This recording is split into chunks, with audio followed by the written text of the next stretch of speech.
اگر پیار نہیں کریں گے تو پھر بیڑا کرک اپنے ایمان کا ہی کریں گے۔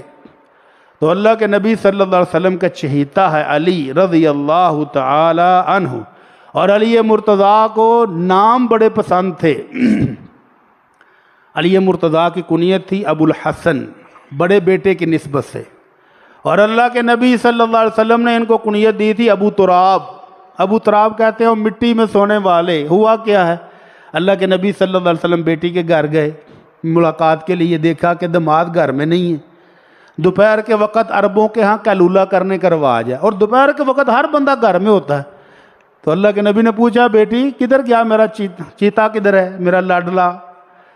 تو بیٹی نے کہا اللہ کے نبی وہ آج میرے ساتھ کوئی تھوڑی سی تلخ کلامی ہو گئی تھی تو وہ ناراض ہو کے گھر سے باہر چلے گئے۔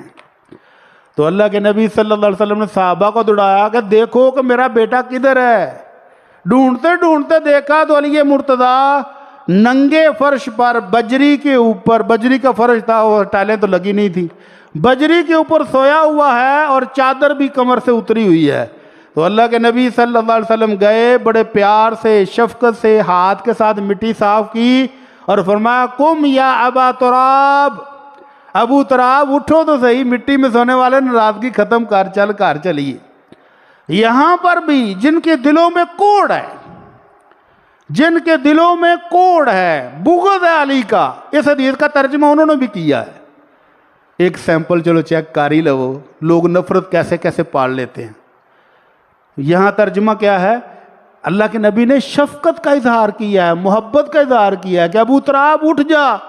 اور سیدنا علی کو ساری زندگی یہ کنیت پسند تھی، کوئی بندہ ابو تراب کہہ کر بلاتا تو سیدنا علی کھل اٹھتے کہ مجھے اس نے ابو تراب کہا ہے، میرے اللہ کے نبی نے مجھے ابو تراب کہا تھا، اور آج میرے بھائی نے بھی مجھے ابو تراب کہہ کے آواز ماری ہے۔ بڑا پیار تھا اس لفظ کے ساتھ۔ تو جن کے دلوں میں کوڑ ہے، اس نے ترجمہ کیسے کیا کہ اللہ کے نبی ڈھونڈتے ڈھونڈتے گئے، دیکھا کہ علی مرتضیٰ مسجد میں لیٹے ہوئے، جا کے ماریا ٹھڈا کانڈچ اور آکھیا اٹھ ابو تراب، کھڑا ہو جا۔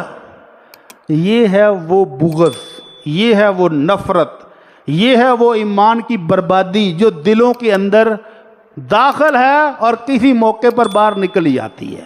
اللہ تعالی ہمیں ایسے لوگوں سے محفوظ فرمائے۔